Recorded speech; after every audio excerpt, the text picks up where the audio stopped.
Well, I just thought we'd start with, if you can both say your name and where you were born and...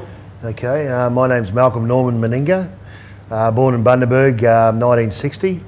Bundaberg boy, but sort of moved from there to Monto and spent all my primary schools days in Monto before the family moved to the sunny coast in 1971. So that's my brother Geoffrey Robert. Geoffrey Robert Meninga, and I was born in Bundaberg in 1962.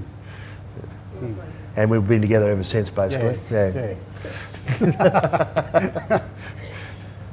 Can you tell me a little bit more about where you grew up and went to school? Well, Dad was obviously Australian South Sea Islander, born to Australian South Sea Islander parents. Dad was born in Pyalba, or Torquay, the Torquay Hospital. Torquay, yep. Before obviously moving to Bundaberg. Yep. So he worked in the sugar industry, worked in the sawmills, but also obviously played rugby league. And so then at his back end of his career, rugby league career, he started coaching. He coached in Bundaberg, then he went to Wallaroos in Maryborough for a year, then he went out to Wandai, coached them for a year, then ended up in Monto in 1963.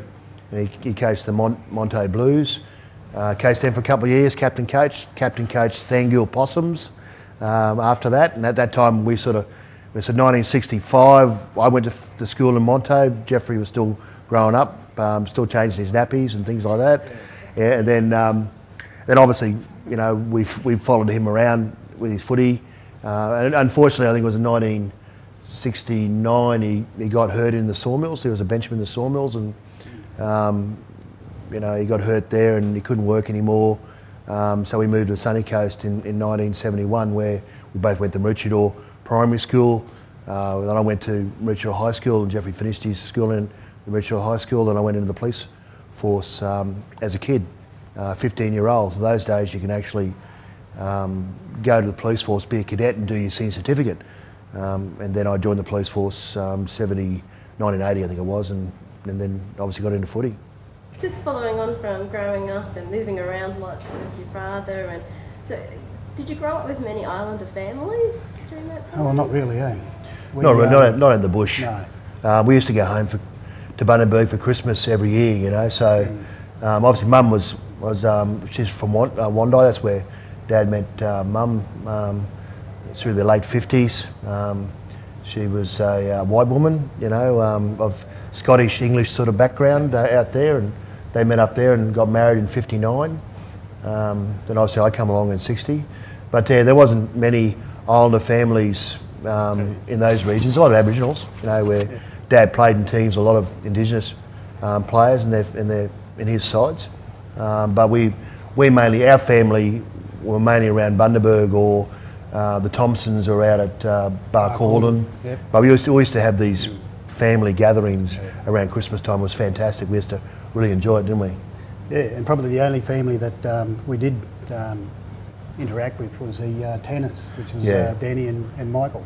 Yeah. And Nathan. And Nathan, Yeah. Is there a family connection between yourselves and the Tanner family? I think so. I mean, it's hard. We don't really know a lot about our heritage, but the Tanners. Our understanding is that Meningas are from Tanner. Yeah. Some of the obviously the people who were transported off the island kept their island name, the Tanners, and I imagine the Tanners were part of that. So I imagine we'll be related in some form, with cousins. Or probably the funniest thing is that our grandfather's brother was named Morgan Tanner. Morgan Tanner, yeah. That's right. Yeah. So where does the name Meninga come from? We believe it's the island name. Yeah. So Meninga. We sort of think it's Meninga, pronounced Meninga. But I think it's got a bit of a Dutch, German influence behind it all. Northern Germany, Southern Holland, Meninga. Meninginger, and obviously they come through the late around the 15th, 16th century as explorers off the boats. When they started to find Australia and around the islands and things like that. So that's our understanding. But obviously it's been an island name for many years, and they actually pronounce it Meninga. Meninga, do they? Meninga. Okay, there you go. You learn something every day. Yeah. And apparently Meninga were the chief warriors on Tanna. So you got the chief, the paramount chiefs, who sort of they're from a elder's perspective. They sort of were the chief people on the island, but we're the chief warriors. So we're the protectors of the chief, the paramount chiefs, and the people. So ironically enough, they end up being a policeman. So. Geoffrey was too small to do that. They wouldn't let me in because I had trouble with my eyes. So. Yeah, so Jeff wanted to be a policeman too, so it's just must be in our blood. So on that note of being a policeman and choosing that as a career, I mean, times were tough, a little bit different to today. Why choose the police force? Well, I used to, when I grew up, when black and white TV started to come on the scene, that's sort of the late 60s. There's shows like Matlock Police and Bellbird, and I was a bit of an avid reader, realistically. So I used to love school, believe it or not. I loved going to school, and mainly because of the sport, but still from an educational point of view. I used to read The Secret Seven and the Famous Five books. Those young kids detectives in England. Nancy Drew. Hey? Nancy Drew. So I used to love those sort of books, and I just always wanted to be a policeman, always wanted to be a detective, and as you grow up, it was, you need to find a career, obviously, and that appealed to me. And what about yourself, Geoffrey? Well, I went to Longreach Pastoral College when I left school, and I finished that, and then I came back home and became a plumber. And I've done that for about 30 years now, and I'm now a hydraulic consultant. So did, over your time as a policeman and throughout your career, did identity play a part in how you carried yourself? As young people, you have a tendency to have a very selfish outlook in life. You have a tendency to just concentrate on yourself. I was forging a career in rugby league, and I enjoyed doing that. So you have this outlook where you want to be the best player or best person you possibly can. But it's over time, as you get more experience in life in general, and you get to understand who you are, and then you start asking some questions about where you're from, your heritage. Start asking questions your parents about where you're really from, and I really took a really keen interest sort of late in my life, really, sort of mid 30s, 40s, around, the South. So you hear stories all the time from Pop and Gran and Dad, but didn't give you a really in-depth understanding of where your heritage lies, your ancestry lies. So in recent times, I become more interested and because of that, it gives you a bit of self-identity. I could have been part of the National Indigenous sides. I could have been part of the best ever Indigenous side ever, but I chose Australian South Sea Islander. My heritage is an Australian South Sea Islander, and I'm very proud of that. And that's why now I'm patron of the community foundations, and and taking a keen interest in Australian South Sea Islanders and what they're doing. Is this thing on Melbourne? Yeah.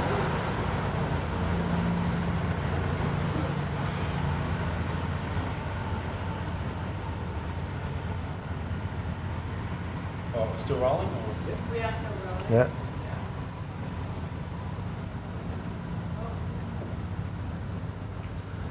Oh, what that did in years. Noisy bit again. Yeah. We're still rolling. That cleans up the dinosaur poo. It's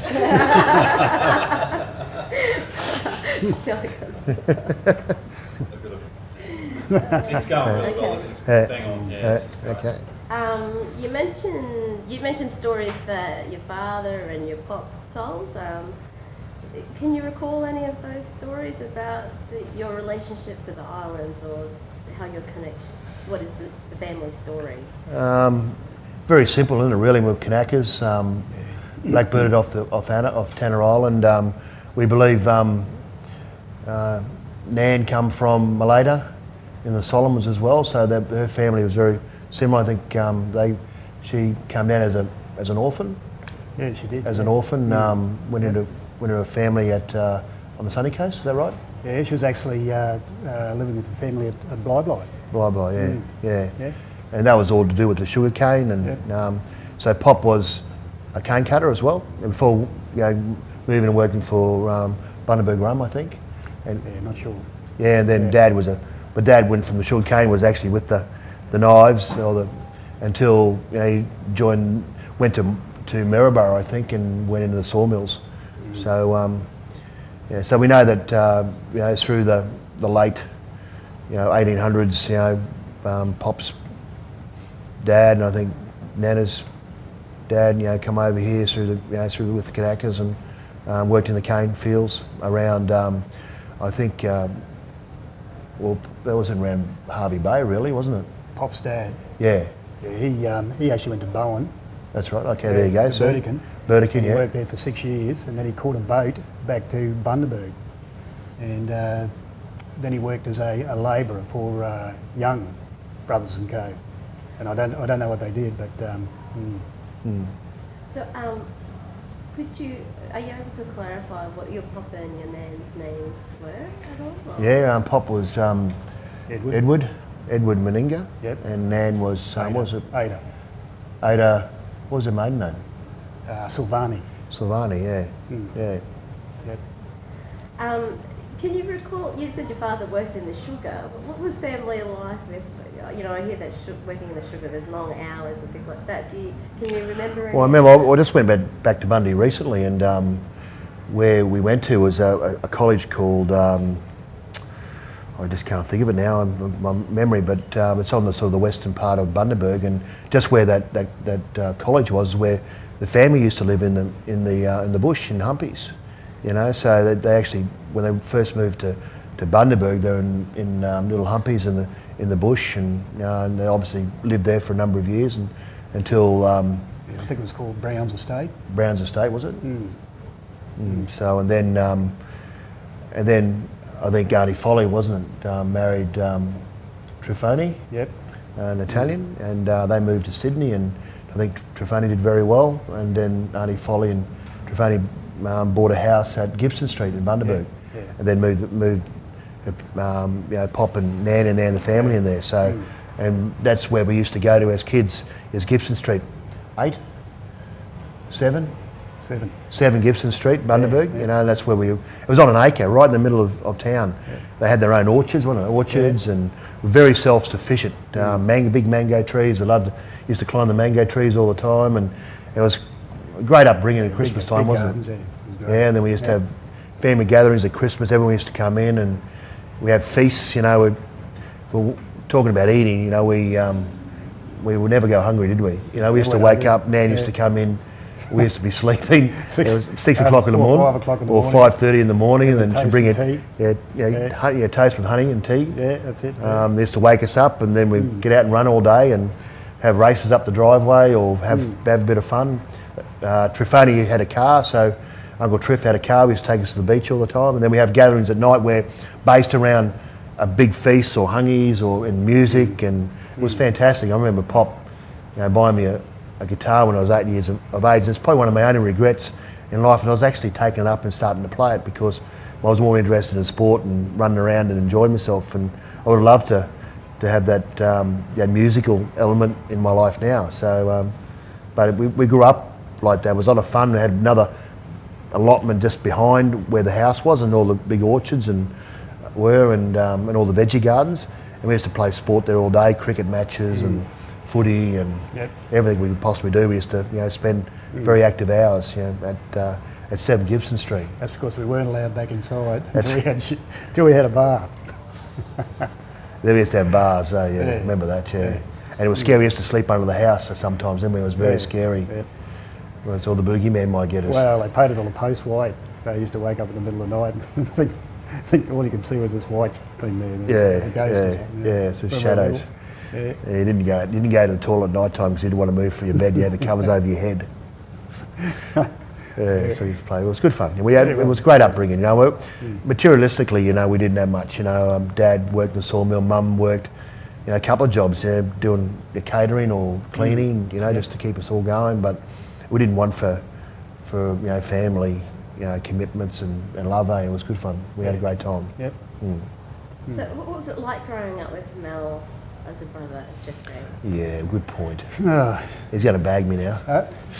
it was good. There was a lot of competition between us, and He used to pick fights for me all the bloody time. I did. That's a true story. Yeah. And I did pick a fight for him one day, and he got the hell beaten out of him, and then he told my father, and so I got a flogging as well. So Yeah. but, We used to get in a fair bit of trouble, but it was only boy trouble, and I think we got our speed from running away from Dad a fair bit. Didn't we? I remember one year, Geoffrey we were working in the sawmills in Mondo, and Geoffrey lit a big fire. That's not a true story. He's And, the one that uh, lit the fire and then took off. And we took off, and Dad just chased, and then our corgi dog, Cindy, was snapping at his heels, and he forgot about us, and we were running down the road and got stuck into the dog. So it was, we had a great time, but it was a bit of fun, wasn't it? Yep. So in a lot of Australian South Islander families, religion and you mentioned music plays a big part. Was that an influence in your lives growing up? Probably not religion that much, but I know Gran was highly religious, and I've been to church a few times, and I know you have too. But, we used to go to Sunday school as kids. true. Dad made us go to Sunday school, and it was enjoyable in Monto. But from a church going perspective, we're not big church goers, but we believe in God and the values that come with Christianity. We believe in that. We're just not church goers really, but so we're brought up in all that. From a musical point of view, all Dad's family were musical. Gran played the piano, accordion, very good. We used to have a lot of sing-alongs. Dad played piano as well, accordion, played the violin, played the bugle, tuba, played the guitar. So he's one of those naturally musical people that just pick something up and start playing it. So he was extremely good at it. Yeah. And Mum was a good singer, she reckons. Hang around jukeboxes and all that sort of stuff. He used to dance and carry on, but music played a fairly big part of our Meninga lives anyway. Yeah. And what about singing? Do you both like to sing? Oh, we can sing, can't we? Oh, in the shower. We're very, very good. Moving on then past, we've talked about childhood, and we've talked about the police force, and you've got many career highlights. Would you like to share some of your career highlights that you feel were important to you? As you go older, you reevaluate what you did in life. Obviously with rugby league, and that's where I guess I'm well known. I loved playing the game, and that's the reason why I think I achieved a lot. I think I got a passion. I still have. Love the sport and love being involved in the sport, and you want to do that really well. I've learnt a lot of life lessons out of playing sport. The discipline of it all, the commitment, and it teaches about how to handle adversity, how communication is really important, if you want to get on in life, and, team and all that sort of stuff. So I've learned some really valuable lessons out of it all, but at the end of the day, it's about family, I reckon. You go away and you play football, I said that before, you get a bit selfish in your outlook in life, but then you start to realign, reassess what you've done in life, and at the end of the day, it comes back to family, and they're probably the most important thing to me. My children, obviously, just had another young one, which is fantastic, and he's travelling really well. So, and I guess for him, him growing up, me being probably more attentive than when I was a young fella, it's going to give me a great deal of satisfaction actually be involved in his life. So, I think family is the thing and I think we're pretty close, aren't we, at times? Oh, we're really close. I think. Just on that with the young fella, sorry, I'll just jump in. So, do you reckon you'll be probably a little more conscious of the fact, with more time on your hands, obviously, to sort of, is the do you think that sort of you talked about the fact that now you were tied in with sport and everything was sort of going on? I think the lesson I learned out of playing sport and having that selfish outlook mindset in life, you know, I know with my kids now, my daughter Tamika and my son Joshua now, and with Elijah who's only just a young'un, you know, the thing I say to him is about family, is to keep on, make sure you engage with family all the time, because at the end of the day, you know, when you're in trouble or, you know, you need support, families, you know, is going to be there for you regardless of, you know, what situation you find yourself in, you know, so they'll be there. So yeah, family has been a huge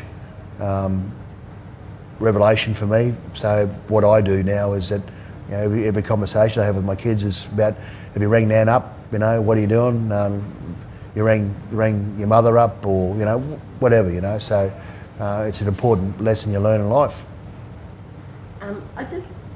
I'm curious to know that you played with other South Sea Islanders, like the likes of, you know, Sam Bacco Yeah. and Gordon Tallis, etc. Did you ever discuss being South Sea Islanders or that heritage? Discuss it all the time. Sam is some king in some island somewhere. He keeps on telling us. I'm not quite sure what island, but he's a king there somewhere. You know, he's going to go back there, even though they call him Paramount Chiefs. But but you know, and Gordy as well. But one of the things that I've obviously noticed through is that because of, you know, interracial marriages and things like that, you know, with the Australian South Sea Islanders or Pacific Islanders, or certainly the Indigenous community. A lot of the Australian South Sea Islanders have obviously married into Indigenous families, and you can't, and obviously that from that point of view, they probably recognise more with Indigenous, being Indigenous because of the benefits that come with that, you know. So, but we do talk about our heritage, and it's a galvanising, you know, effect on you as well, you know, because, you know, I love Big Sam, you know, I love Gordy, and Gordy loves me, and we've got Justin O'Neill in the footy side at the moment. He's a good young Australian South Sea Islander coming through, and yeah, so it engenders a fair bit of commonality, you know, about us, and you know, and it's good to, it's for me to someone to actually identify that they're Australian South Sea Islander as opposed to any other race. It gives me a great lot of satisfaction. I feel good about it, actually. Yeah, I got the feel good effect on me. Yeah. How you go about that? That's good. Yeah. You like that? Yeah. Thank you. It gives us an identity. That's It what gives does. us an identity, yeah, exactly right. And it was fantastic. We were recognised, in '94 from a federal point of view, but certainly state-wise. And, you know, the Australian South Sea Islander community have played a really important part in the development of Queensland. You know, the railways, the sugarcane industry. You know, it's been huge. It had a huge effect on them, and it's good to be recognised. And that's one of the lessons I've learnt with. In my career as a coach, is that, you know, it's important that you learn or to get some sort of understanding of your history and those that come before you, and recognise and acknowledge what they've done for you to get you to the state you are in now, you know, the position you are in now. I think that's really important part of who we are and the values you should, you know, hold dear to you. So you know, Australian South Sea Islanders have played a really integral part to the development of Queensland in general, and to have that recognition was in 2001, and for 150 years now that, you know, Australian South Sea Islanders have been in Australia, to have some ceremony around that is fantastic. I noticed recently that you went you went back to Bundaberg, and I saw an image of you at one of the cemetery sites. How does it feel to go back to sites like that? Well, I went and visited Matt Nagus and the Egmerly family, and they were there. They took me to the museum and the church there, which is right beside the cemetery. I love doing that sort of stuff. It gives me a sense of identity. I feel really good, and obviously Dad's buried there, and Auntie Folly's buried there.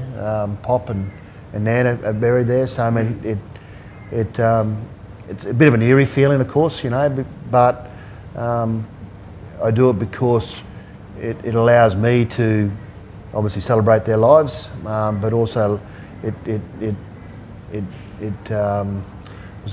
the word I'm trying to, it makes me feel Fulfilled? Fulfilled, yeah. Right. Yeah, fulfilled, that's a good word. That's good. Thanks, bro. Fulfilled, you know, and it gives me a sense of satisfaction that, you know, that Australian South Sea Islanders or South Sea Islanders, they play a really important part in my life. You mentioned your father's buried there, and I talked to a lot of Australian South Sea Islanders, and we talk about the sense of home. Yeah. And I'd be interested to know, where do you call home? Yeah. Well, because we're born in Bundaberg, I guess that, you know, and our elders are buried there, you know, to a certain degree, and will be buried there. I guess Bundy's home, but we've been on the coast for a while, and we've been here since 1971, so it's over 40 years. Yeah.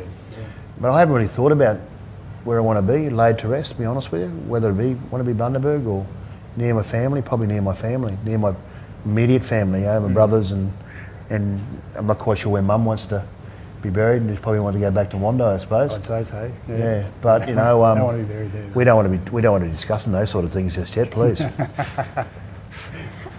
Just looking back on your life, who was an inspiration to you, I suppose, professionally, and I think also like culturally, family. Yeah, well, Dad would play an important part, you know, disciplinarian that he was, and but we don't give enough kudos to Mum, I don't reckon, how strong a person she was. You know, Dad worked in the sawmills and unfortunately had an accident that eventually, you know, killed him, you know, eventually had an effect on his death. But what Mum did, you know, as a single parent, when Dad was working 2 jobs and looking after family, we always used to take lunch to school and things like that. You know, the amount of work that she did in our upbringing, and still does today, I guess, looks after the grandkids, you know, gets involved with the grandkids, and, you know, so it's good, you know, she played a really important part.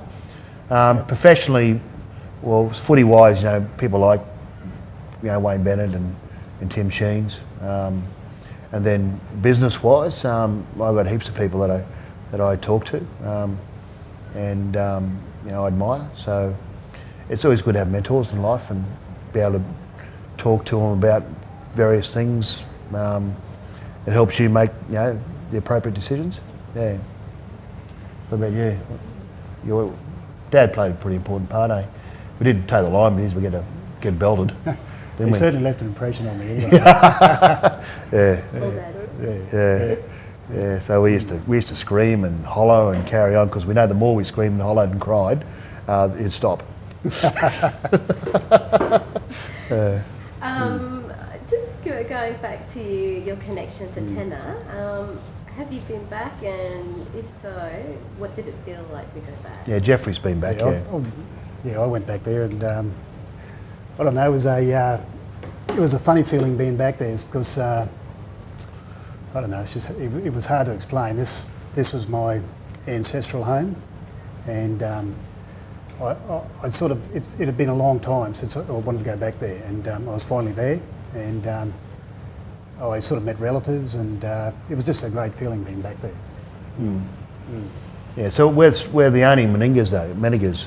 Yeah, so our Dad's side, because Dad had 3 sisters, eh?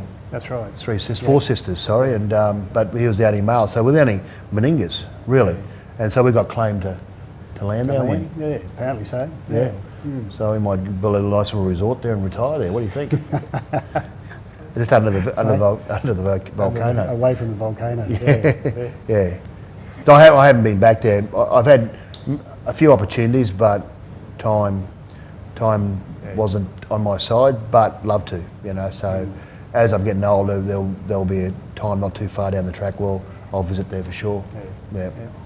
So if I can just, on that note, reflect just one more time about what does it mean to you to be an Australian South Sea Islander today?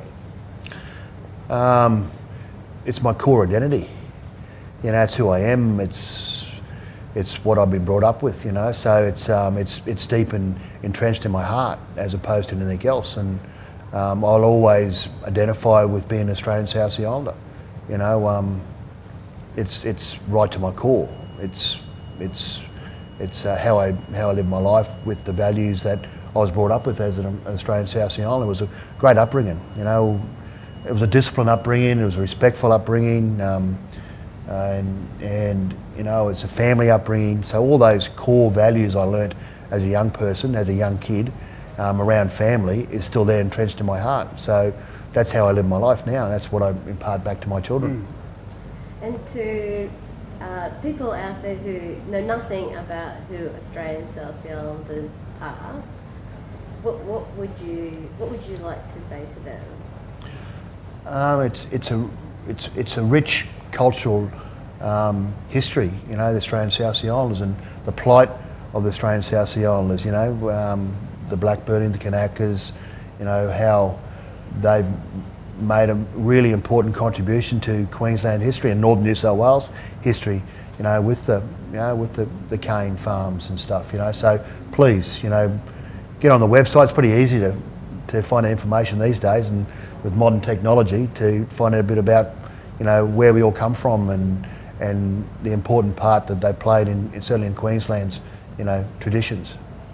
And we've been speaking about how this year is the 150th anniversary of South Sea Islanders coming into Queensland as indentured labour. What would you like to encourage the community to do this year? 150 years is a long time. So, you know, I know there's heaps of celebrations throughout Queensland this year, certainly between, I think it was the 16th, the 18th of August. So for all Queenslanders you know, if you are Queenslanders, please, you know, please have a look at our rich history, go to all the celebrations, ceremonies around the state, and, you know, and acknowledge, you know, what the Australian South Sea Island community has contributed to Queensland. What do you reckon? That's right. Just give us that answer again, because we will use that. Yeah. Do you want to do that again? Yeah, just that line. Can you give us that again? What did I say? No, just Getting ask into the the question. 150th Yeah. So, celebrations. you know, 150 years is a long time, you know, in our history when you consider, you know, the first boat coming in 1770, you know, so, or 1788. So we weren't too far off, you know, being, you know, part of the original, you know, original people who actually come to this island. So through indentured labour, you know, there was the first year was 1863 it was, so that's why it's 150 years. We play in the Australian South Sea Island community plays a really important part in the history of Queensland, particularly in the sugarcane industry and certainly the railways. So please, you know, with the advent of information technology, we've got some events around Queensland happening, in particular between the 16th and the 18th of August. Please go along to those events and, you know, and experience what the Australian South Sea Island people want you to experience, and you know, have a look at our history. I think that just about wraps up my questioning for No, now. you've done a great job, and we've got to let the boys go anyway. Yeah. But I just Yeah. have one question about the rugby league. We only touched on Sam and Gordon and Mal, but all those blokes, they've all got sort of one thing in common, and that's the ability to run over the top of other fellas. Yeah, and it's obvious, you know, with today's game, you know, do you think that the physicality of rugby league was almost like made for the South Sea Islander community in some ways? Yeah, well, you know, certainly Indigenous, you know, Australian South Sea Islanders, Pacific Islanders, Torres Strait Islanders, you know, I think we're built for rugby league, you know, or any sort of contact sport, and we've got the Islander sidestep, haven't we? You know, we don't want to, you know, I mean, the quickest way to the try line is straight ahead. You know, we don't want to be stepping people, we just want to go over top of people, don't we? You Well, played that's that, right. yeah. Yeah, I Now, could they run out, sidestep we want people to run at us, we don't want people sidestepping us. And No, you got to run after them. Yeah, exactly, you don't want to run after them, so we just Yeah. want to tackle them as hard as That's we it. possibly can. And, you know, I think we've got that warrior-like attitude to life in general, and that's the way we want to play, you know. But in saying that also, we're very mild-mannered, you know, gentle, respectful people too, you know. But if we're riled, geez, watch out. And just another one on that, it was probably overshadowed because I'd imagine, Mel, you were probably the fastest kid in your class each time, and the kid that got picked first for the footy team and that sort of thing, so you didn't have those issues or that sort of thing. But did you ever encounter it, you know, through that, growing up through those years of, you know, you mentioned the folks and the mixed marriage and that sort of thing. Did you ever sort of have that exposure to that sort of racial tension in the region, or did it all sort of wash over you as a result of your success? We all the time, we All grew the up with time, racial yeah. tension, you know, didn't we, you know, through Yeah. school, even though we loved going to school, but, you know, every day was a battle, wasn't it, really? Nearly every week was a fight. Yeah. We used to have, maybe you used to set fights up for me, didn't you? I mean, it wasn't because you wanted to fight, it was because of all the racial tensions that was involved, particularly out in the bush Yeah. for us early in our lives. And it wasn't. I mean, even when I played footy in my early years, when I became a policeman, it was not only the racial slurs, but all of a sudden I was a copper pig, and then I was a sporting identity as well. That you put me on that pedestal, and I know Geoffrey had many blues with a lot of people over about me, and what I was I was useless, big bugger, and what the hell am I get picked for Queensland for, and things like that. So we had to endure a fair bit of that, didn't we? And I think we handled it really well. And today, well, obviously, those racial tensions are not as prevalent, and it took me a while to gain that respect. I think, certainly in the sporting community, to stop it all. But but made us better people, I reckon, and stronger people, and strong-willed and better characters, better charactership. So we learned how to fight. Yeah. I just had a question about, people are obviously still reclaiming their Australian New Islander heritage, so that's still forming and reforming. So what are you hoping for the future of your community, for them and, within the context of being Queenslanders? With our heritage, I think it was shame, wasn't it, about our history a little bit, when, because Pop and Gran didn't talk about it too much. They just wanted to look into the future and give us a good life, and Mum and Dad were probably the same as well. So what I'd like to get out of it is little tidbits of historical information that gives us a bigger picture of our ancestry and where we come from, and who are the ancestors that actually got on that boat, and where you said he went to Bowen, but what happened, we'd like a fuller picture of our background, Yeah, and I don't think that'll ever happen, though. That's the thing, because that's the problem. Yeah, because our elders are obviously passing away, and those stories get put in the grave with them. But I think where we'll find it is probably go back to the islands. I start asking those questions. People can help us put all the jigsaw together, I suppose. Yeah. Do you think Queensland has a responsibility to, as in a wider context? I think it's like anything in life. If you want things done, you've got to do it yourself. You've got to actually get off your backsides to start driving that train a little bit. But certainly when you try to achieve things, you need a lot of help. And I think the Queensland government and some of the initiatives they might try to implement. Obviously, our community, Australian Housing community, but at the end of the day, it comes down to us and what we want to do. I think at some stage, Geoffrey's done a really good job piecing a lot of detail together, and there's still some holes in it. Geoffrey's our sort of family man. He gets all the he loves it, and we sort of feed off him a bit, and that's why he's here today. Because he's got a really good understanding. He's got a better understanding probably what we have. I have, and the other brothers have. So, but yeah, I think we all got a responsibility to put all the pieces together and to find out a bit more about our history. Thank you very much. All right. Okay.